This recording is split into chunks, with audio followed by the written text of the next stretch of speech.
Amara Ndibi was 27 and tired of always being the outsider in her own family. In the busy city of Lakunda, she worked 2 jobs just to survive, serving food in a crowded restaurant by day and studying accounting at night. While she struggled to pay rent and tuition, her parents, Mr. and Mrs. Ndibi, spoiled her older siblings, Tommy and Saad, who never worked a day in their lives. They drove her parents' cars, wore designer clothes, and bragged about being the pride of the family. Amara was the quiet one, the one they called the black sheep. One Sunday afternoon, her mother announced something that made Amara's heart skip: a big family trip to Zanzibar.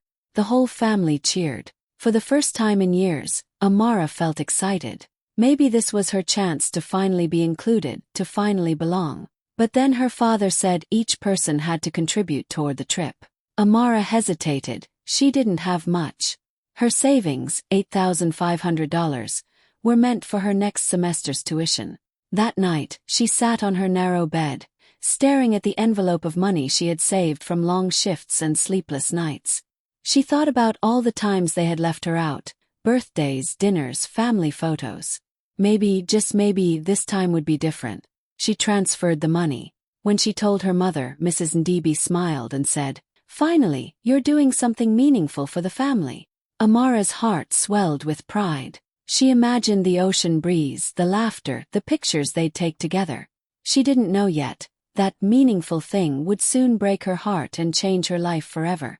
A week before the big trip, Amara's phone buzzed with a message from her sister Saad. She smiled at first, thinking it was about flight details or what to pack. But when she opened the text, her heart sank. "Hey, plans changed. There's no space left. You can join next time." Amara read it again and again, her chest tightening. No space left. How? She had already sent them $8,500. Her entire savings. She quickly called her mom, her voice shaking. "Mom, what does Saad mean there's no space left? I already paid." There was a long pause on the other end. Then her mother sighed in that dismissive tone Amara knew too well. "Amara, you know these things are expensive. We had to make some adjustments. Don't worry, we'll refund you later." Her stomach dropped. Later. When, Mom? You all leave in a week. But her mother had already moved on. "We'll talk after the trip, okay? I'm busy right now." Blick. The call ended. Amara sat there staring at her phone, tears stinging her eyes. She waited for days, checking her bank account every morning. No refund, no message, nothing. When she texted again, no one replied. The morning of the trip, she woke up to the sound of laughter, not from outside but from her phone. She opened Instagram and there it was. Her whole family, her parents, siblings, cousins, dressed in matching white outfits, smiling in front of a private jet. Her heart thudded painfully as she read the caption. "Family only, red heart, Zanzibar, here we come." She couldn't breathe for a moment. Her own mother had posted it. They hadn't just excluded her, they had erased her. Amara's fingers trembled as she watched the videos. Her sister giggling on the plane, her father toasting champagne, everyone shouting, "Family vacation," like it was some movie. The same people she had given her tuition money to. The same people who said she finally did something meaningful. She deleted the app before she could cry harder, but the silence in her small apartment was deafening. The same 4 walls that had seen her study late nights and count her last coins now felt like a cage. She curled up on the couch, hugging her knees as tears finally fell. It wasn't just about the money anymore, it was about the message. They didn't see her as one of them. She had always been too quiet, too serious, too different. And now, with one cruel text and a fake smile on social media, they made sure the whole world knew she wasn't family enough. That night, as rain tapped on her window, Amara whispered to herself, "I gave them everything I had, and they still left me behind." She didn't know it yet, but that heartbreak would soon turn into the fire that changed everything. Days passed after the trip, but Amara couldn't shake the heaviness in her chest. She went to work, smiled at customers, studied at night, but everything felt dull, empty. Even the sound of laughter at the cafe reminded her of their vacation videos. She had stopped talking much, just going through the motions. That's when her friend Tund noticed.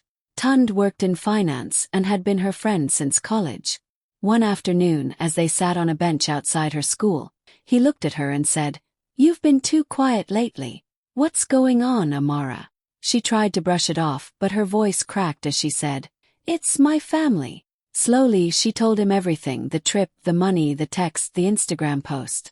By the time she finished, Tund's face was red with anger. "They did what?" he snapped. "They took your money and left you behind." Amara nodded, her eyes filling again. "They said they'd refund me, but it's been weeks. I just wanted to be part of something for once." Tund shook his head. "No, Amara. They stole from you. That's not family. That's manipulation." He asked to see her transaction records. They went through her phone together, scrolling through receipts. Suddenly he froze. "Wait," he said, zooming in on one of the details. "You said the money was for a travel fund, right? Then why is this account under Mr. Ndebe Holdings?" Amara frowned, confused. "That's my father's company." Tund looked up slowly. "Exactly. You didn't send it to a travel account. You wired it directly into his personal business account." Amara blinked in disbelief. "No, that can't be. He told me it was for the trip." Tund leaned back, his jaw tight. "You've been played, Amara. They used you. They made you believe you were finally part of the family, just to take your money." For a long moment, Amara said nothing. The city noise faded around her. Cars, voices, laughter, all blurred into silence. Her tears dried before they could fall. Something cold and strong replaced the hurt in her chest. She took a deep breath and whispered, almost to herself, "They'll learn who they called not family." Tund watched her, realizing she wasn't the same girl who sat crying over a trip. Something had changed in her eyes. The softness was gone. That day, Amara stopped being the forgotten daughter. She didn't know exactly how yet, but she was done being their victim. The girl they left behind was gone, and in her place stood someone ready to fight back. A week after their fancy trip, the Ndebe family finally came back home, sunburned, loud, and full of stories. Their social media was covered in beach pictures, cocktails, and matching outfits.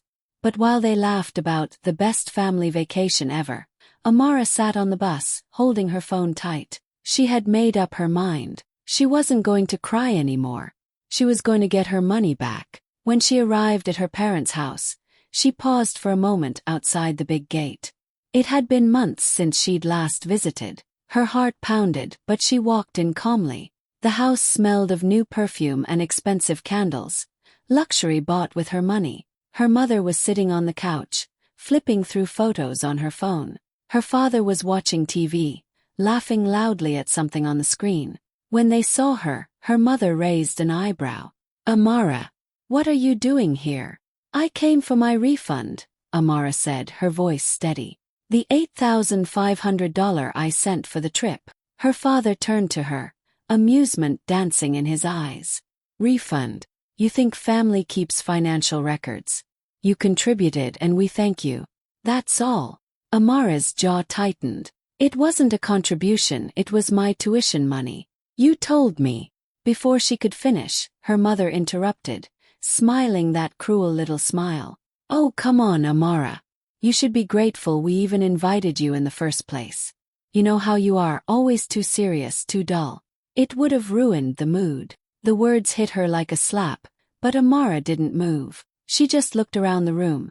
The fancy furniture, the new gold frames, the souvenirs from Zanzibar sitting proudly on the shelves. Then her eyes landed on a big photo on the table, the whole family dressed in white, smiling under the words, "Family of the Year." Amara walked over slowly, picked up the frame, and stared at it for a long moment. Her reflection stared back at her, the only one missing from that perfect family picture. "Nice picture," she said quietly, her tone like ice. "Let's see how long you can keep smiling when this goes public." Her parents exchanged confused looks, but she was already walking toward the door. "Amara," her father called out, his voice sharp. "What do you mean by that?" She didn't answer. She just turned her head slightly and said, "You'll find out soon enough." Then she left, her steps calm, her heart steady. For the first time in her life, Amara felt power in her silence. They still thought she was harmless, the quiet one, the soft one. But that was their mistake. They had no idea who they had just provoked. That night, after leaving her parents' house, Amara couldn't sleep. Her mind replayed her father's mocking laugh and her mother's cold smile again and again. They had stolen from her, humiliated her, and made her feel like she didn't belong. But now she wanted the truth. She wanted proof of who they really were behind all that family pride. So, the next morning, she went to her old room at her parents' house while everyone was out. It was dusty and forgotten, just like her. She started opening drawers, old folders, and boxes full of papers her father used to store there. Hours passed, but then she found something. A thick folder marked NDB Agro Holdings. Her heart started pounding. NDB Agro was the family's agricultural company, the same one her father always bragged about. As she looked through the documents, one detail caught her eye. Her name, Amara NDB. She was listed as a registered shareholder. Her father had told her years ago that the company was family-owned, but she never knew it was under legal registration with her included. Curious, she dug deeper. The numbers didn't add up. There were withdrawals that didn't make sense. Large sums moved into personal accounts. She recognized her father's signature on some forms, and a fake version of her own on others. Her stomach turned. He had been using her name to move money. She called Tund immediately. "I found something," she said. "You need to see this." Within an hour, he was at her apartment, papers spread all over the table. Tund's face darkened as he read through the documents. "Amara, this isn't just greed," he said quietly. "This is criminal. Your father's been stealing from his own company, and from you." Amara's hands trembled, but not from fear anymore, from focus. "So I have the right to do something about it, right?" Tund nodded. "You're a legal shareholder. That means you can report financial misconduct. We'll need a lawyer." They spent the next few days gathering everything: emails, old receipts, signed forms. Every late night, while her family posted vacation throwbacks and bragged about luxury dinners, Amara sat at her small kitchen table with Tund, building her case piece by piece. Each paper she filed, each number she uncovered, gave her strength. She wasn't just reclaiming her money, she was reclaiming her power. At one point she stopped, looked at the pile of evidence in front of her, and whispered to herself, "You took my savings, but I'll take your empire." And for the first time in her life, she meant every word. 2 months passed quietly, but not for Amara. Every day, she worked with Tund and her lawyer, gathering proof, signing papers, and submitting reports. No one in her family suspected a thing. They were too busy showing off their new wealth, her father buying new land, her mother hosting parties, and her sister Saad flaunting her brand new luxury car on Instagram. They thought they had won. Then one Monday morning, everything began to fall apart. It started with a knock on the gate of the Ndebe mansion. 3 black government vehicles parked outside. Officers walked in holding files and legal orders. Within hours, everything turned upside down. Her father's business accounts were frozen. His company office was sealed. Even his personal credit cards stopped working. Her mother's designer handbags and jewelry were listed for investigation. And Saad, who had just posted a video of herself dancing beside her new car, stood speechless as government officers towed it away right in front of her. The once loud, confident family was thrown into chaos. Phones rang non-stop. Lawyers were called. Her father shouted, "This is a mistake. Someone is setting us up." But deep down he knew. He had been hiding things for too long. The next day, a letter arrived at the house. Plain white envelope, no return address. Her mother opened it with shaking hands. Inside was a single sheet of paper. "Dear Ndebe family, I trust you enjoyed Zanzibar. I did too, watching justice arrive. Ndebe." The room went silent. Her father froze, staring at the signature. Her mother's face turned pale. Ndebe," she whispered. A gasp. "Amara." No, she wouldn't. But she would. And she did. Her father slammed the letter on the table, his voice trembling with rage. That ungrateful girl ruined everything. Her mother sank onto the couch, covering her face. She was our own daughter. Their black sheep, the one they mocked, ignored, and called unworthy, had just taken down the entire empire they built on lies. Across town, Amara sat in her tiny apartment, sipping tea by the window. The evening news played softly in the background. Ndibi Agro under government audit, assets frozen due to suspected embezzlement. She didn't smile, didn't gloat. She just whispered, "Justice doesn't always come loud. Sometimes it arrives quietly like me." And in that moment, Amara knew. She had finally taken back everything they stole from her.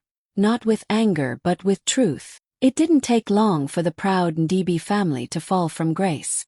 Within weeks, the newspapers were full of headlines about the investigation. Their bank accounts were frozen, their cars seized, and the house that once echoed with laughter now felt like a graveyard. The same relatives who used to praise them suddenly stopped answering their calls. For the first time, the Ndibis were broke and desperate. One rainy evening, Amara heard loud banging on her apartment door. She opened it and froze. There they were, her parents and sister, standing in the hallway, drenched and trembling. Her mother's makeup was ruined, her father's clothes wrinkled, and Saad looked like she hadn't slept in days. Her mother's voice cracked as she said, "Please, Amara, they're freezing everything. The bank took the cars and we can't pay our loans. Your father might go to jail." Amara stood quietly, her cup of tea in her hand. She wasn't angry anymore, just tired. "You took my education money," she said softly. "You left me with nothing. But I learned how to fight." Her mother reached for her hand, sobbing. "We didn't mean to hurt you. You're our daughter." But her father cut in sharply, his pride still refusing to bend. "Enough of this pity show. Amara, stop this madness before you destroy your own bloodline." Amara looked at him, the same man who once laughed in her face, who told her she should be grateful for being invited to a family she was born into. Her voice was calm but cold. "No, father. You destroyed it the moment you told me I wasn't family enough." For a moment, the only sound was the rain outside and her mother's quiet sobs. Her father's face turned red with shame and anger. "You'll regret this," he shouted. Amara didn't flinch. She simply walked to the door, looked at them one last time and said, "No, I think I already regretted trusting you." Then she gently closed the door in their faces. Through the peephole, she watched them stand there, broken, defeated, and silent. The same people who once made her feel invisible were now the ones begging for mercy. She took a deep breath, sat back down, and sipped her tea. Her hands no longer trembled. The pain that used to control her had finally turned into peace.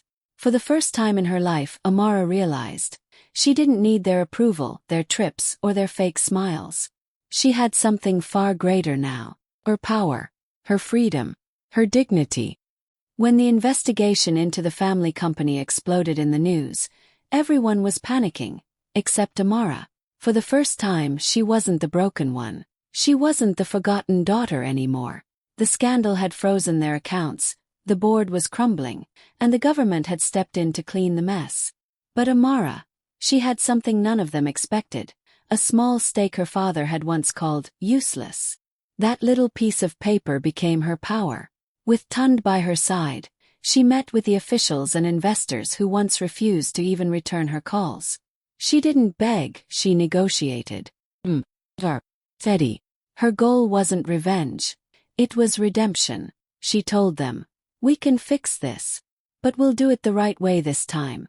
No lies, no stolen money, no favoritism." The investors, impressed by her courage, agreed to give her a chance.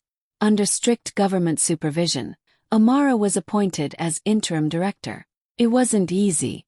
Every day she walked into an office full of people who had once laughed at her, people who whispered that she wasn't family enough, that she didn't belong. But now they couldn't look her in the eye. She handled everything with quiet strength, signing documents with the same steady hand her father once mocked. She restructured the company, saved hundreds of jobs, and rebuilt the brand's reputation from the ashes. Every headline told the same story: the daughter who reclaimed integrity. Reporters camped outside her office, praising her courage and calling her a national inspiration. Her relatives hid from the cameras, too ashamed to face the truth. Even her father, the man who once told her she was nothing, couldn't meet her gaze when she walked into the boardroom. He looked smaller now, his pride finally cracked. One evening, after a long day at work, Amara stood by the window of her new office, watching the city lights below. She thought about that moment when they told her she wasn't family enough to join their family trip. Now they couldn't even join her table. She smiled softly and whispered to herself, "I didn't need revenge. I just needed peace and purpose." And for the first time in her life, she had both. Months later, the sun was bright over the university courtyard, and Amara could hardly believe this day had finally come. Graduation day. She walked through the crowd in her black gown and cap, holding her head high. Cameras flashed everywhere. Reporters whispered her name like she was a celebrity. The story of the forgotten daughter who rebuilt her family's company had spread across the country. As she looked around, her eyes landed on something she never expected: her family. They were standing quietly at the very back of the crowd, no expensive clothes, no fake smiles, just silence and guilt in their eyes. Her mother clutched a handkerchief, her father looked years older, his shoulders heavy. For once, they weren't surrounded by friends or cameras. They looked small, like the world had finally shown them what Amara had always felt. When her name was called, the hall erupted in cheers. People stood, clapping, shouting her name. Amara! Amara! She walked up to the stage, her heart full. The same girl who was once left behind, told she wasn't family enough, was now the one everyone admired. She held her degree in her hands, proof that she made it on her own. As she turned to face the crowd, a reporter called out, "Amara, is it true your own family betrayed you?" The room went silent. Cameras pointed at her face, waiting for her to explode or cry. But she didn't do either. She just smiled, calm, graceful, unshaken, and said, "Sometimes blood teaches you the value of backbone." The crowd gasped, then cheered. The line spread like wildfire. Within hours it was everywhere. On TikTok, Twitter, Instagram. People quoted her words, made videos, and called her the black sheep who became the lion. Her family stood frozen in the back, their eyes full of tears. Her mother tried to smile, but Amara didn't look their way. She didn't need their approval anymore. She had found her worth without them. When the ceremony ended, Amara stepped outside into the sunlight. Her classmates surrounded her, hugging her, laughing, taking pictures. Somewhere behind the crowd, her father called her name softly, but she kept walking. She wasn't angry. She was just done living for people who only noticed her when she became useful again. She looked up at the sky, whispering, "Thank you, God. You didn't just lift me up, you taught me how to stand." And in that moment, with her degree in hand and her heart finally at peace, Amara knew she had won in every way that mattered. The sun was setting, painting the ocean gold and orange. Amara sat on the sand, the waves brushing her feet, the same ocean her family had once enjoyed without her. Back then, she could only imagine what it felt like to sit there, to belong, to be seen. Now she didn't need their invitation. She had built her own peace, her own freedom. As she watched the horizon, Tund walked up quietly, holding 2 plane tickets in his hand. He smiled and said, "Next time let's travel as family, the kind we choose, not the kind we're born into." Amara turned to him and smiled, the kind of smile that comes from healing, not revenge. "Agreed," she said softly. They sat together, watching the waves roll in. For the first time in years, Amara's heart felt light. She had lost money, family, and comfort, but she had found strength, dignity, and true love. Everything she thought she needed from them, she had built on her own. The camera slowly pulled back, showing Amara and Tund as small figures against the wide, glowing sea. Her voice echoed over the wind. "They took my money to enjoy the world, not knowing I'd build a world where they'd beg for entry." The screen faded to black, and words appeared. Sometimes the ones they exclude are the ones destined to lead. It was no longer just Amara's story. It was every story of a person who was underestimated, rejected, and still rose higher than anyone imagined.